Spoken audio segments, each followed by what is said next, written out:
This will be an update for the refurbishing of the original Enterprise D. And what I've done is I've built a bounding box around the Enterprise. And I did this so that if I have to, I can save the build, I can move I can start layering it out for lifting decks out and things like that.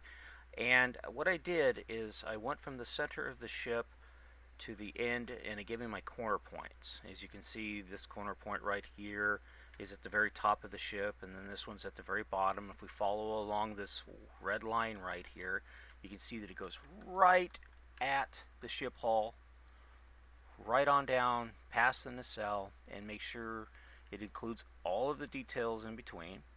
And then when we hit this edge, we make a right turn here, and it goes right at the end of the nacelle, and we come back over this way here, and this is the center point of the ship right here, and then we come back over here and we're right at the edge of the nacelle. Here's an interesting thing. When I mirrored those corners over there to the corners over here, discovered something quite depressing.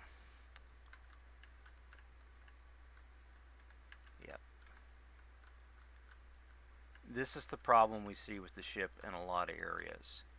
Even though it has a double beam in the center, it's not a true mirrored side. So this is this means that this side right here has to go. This is the side that will be removed. And I'll have to go through and copy out the details for the center, like the grotto, the computer cores, all of that. And it also in the drive section as well. And yeah, it's just one of those depressing things that you find when you're working on these builds. But I'm going to go ahead and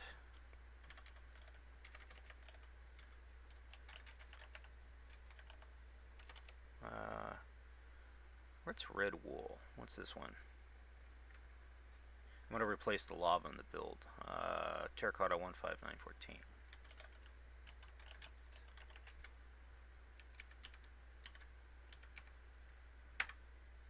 Alright, so let's try that.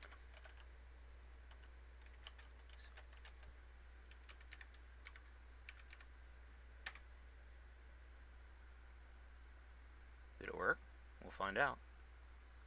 If not, I'll have to get the ID code for lava. Yeah, I did it. So it replaced 22,163 affected blocks. So yeah, so hopefully all the lava in the ship is no longer lava, because that is just, it's a pain in the pipe to deal with. Yeah, it did. It replaced all the lava. This was all lava through here. Alright, so what I need to do now is I need to go back here and copy these markers to that side. And I can clear this right now because it's not needed. Anyways, one of the players, I think it was QC, he mocked up a escape pod hatch. This was the hatch I was going to go with. And I placed those hatches down here. Problem with them is when they get to when you start stepping them and stuff, you can kind of see through the edges, so you have to block the edges off. That shouldn't be a problem because they're going to be surrounded by silo, so we should be good here. But yeah, I went ahead and laid in the hatches, positions for the hatches on the first couple of decks here, and I marked out the windows as they are originally, and I'm going to remove that up there and this together, and then see what I can do. I'd like to get a top-down view without the hull being in the way, but I don't think that's going to be possible. But I'm in here and I'm taking a look at stuff, and you can see where one of the flaws is at. Right here, where it's double beamed. Somebody decided to, when they built the hull, well, it's double beamed through here, I'll just ignore it here, which throws everything else off. This window right here, this is the center of the ship. So if we were to center the ship and then, go an equal distance out, say 1, 2, 3, 4, 1, 2, 3, 4,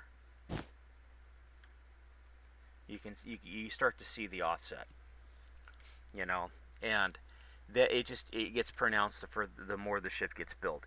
This is what wrecked the original Enterprise D build, in my opinion. It's one of the things that wrecked the Enterprise D build. Um, they it was a community build, so nobody paid attention to the engineering of it. They're like, oh my god, let's just go build, and they didn't pay attention to that. And this right here is the same exact thing that happened when we started rebuilding the Enterprise.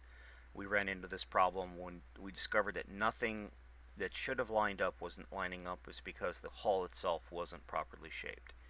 And it's very important that when you start to build a ship, that you make damn sure your hull is properly shaped, and everything that needs to line up on the hull lines up correctly. And the Enterprise, it's such a uniquely designed ship, exterior wise, that where the windows are placed on the hull, and then when you transition to the inside of the hull, you can tell that the exterior was purely done for eye candy and eye candy only. It has absolutely no correlation to the interior spaces, like the shape of the external part of the bridge. When you start building the Enterprise, you realize, wow, the set that they used doesn't really fit in the space they give us on the bridge. So yeah, the set pieces were, again, artistically designed with zero consideration for how the hull would be built around them.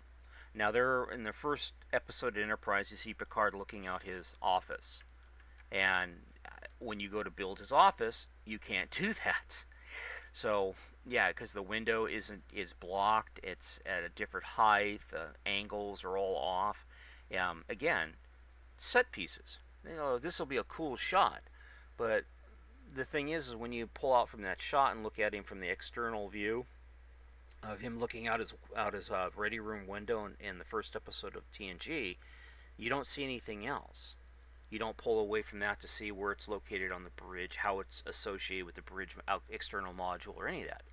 So that is just a pure fluff, artistic take, and no consideration, again, to the actual location on the hull and how it correlates with the hull. And same thing with these windows back here, and same thing with 10 forward. The only reason 10 forward is where it's located is because it had a lot of windows. Actuality, when they did the design for the Enterprise, they didn't want 10 forward to be right here. But this is where it ended up being on the ship. They thought it was going to be right here. So, and when they did the set piece, they didn't have the overhang of the hull. They realized, oh, that looks ugly. Where else can we put it? Oh, we can put it up here, and we'll just call it 10 forward.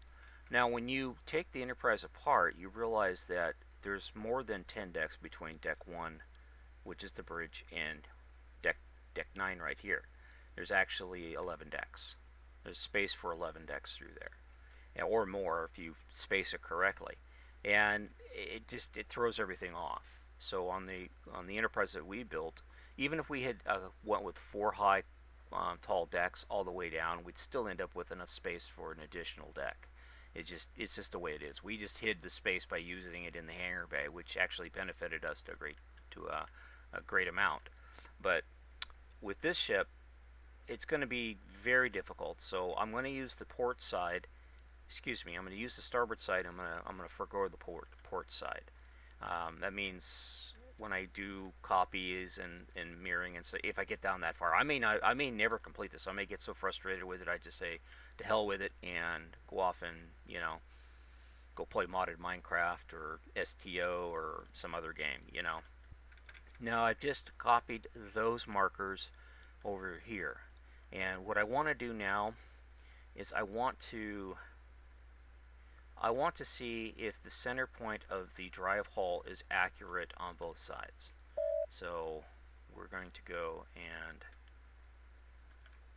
determine that right now. I don't know how I'm going to do it. I just figured I would try. So it looks like the drive hull also is properly sized. We know the nacelles are equally distanced apart because the marker here pretty well marks them in as being in the right location.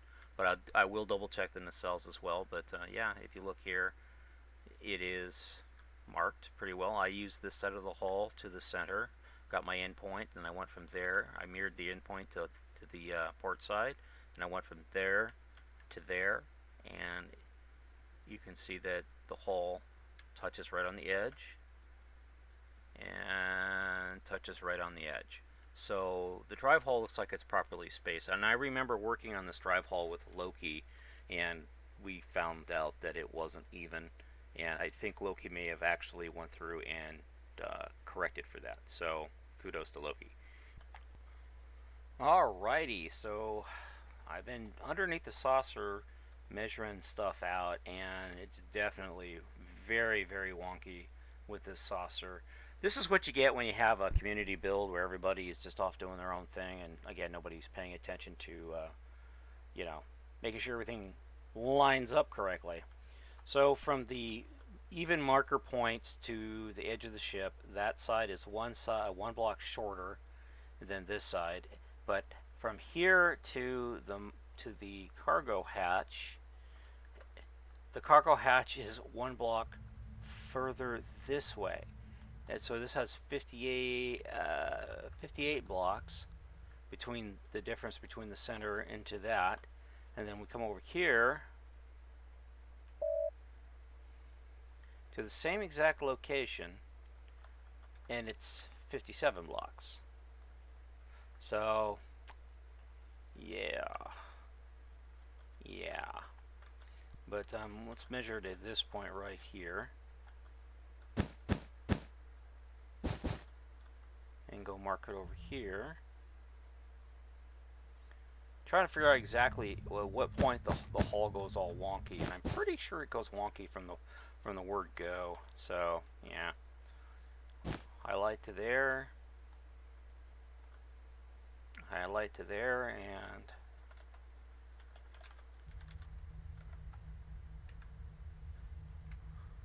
$29 blocks.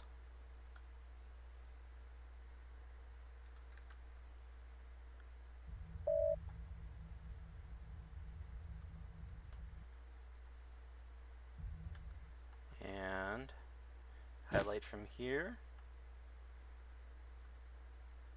to here.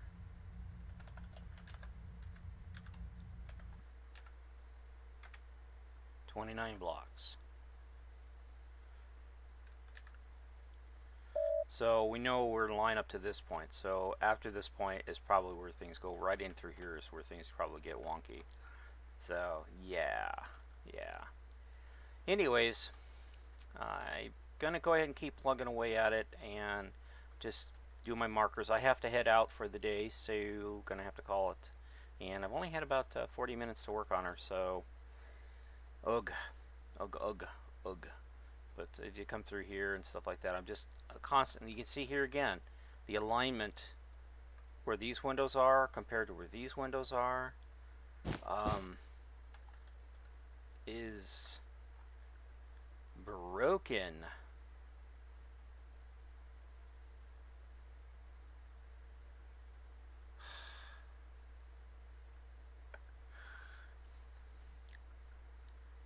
I'm so glad that we only had one person making all the major decisions for the Enterprise D apart from myself, and that was M. Heller. Everything, I mean, or we'd end up with stupid stuff like this. Just stupid wrong. I'm not saying the person that did it's stupid, I'm just saying that this is just stupid wrong. So, yeah, you know, the detail like this,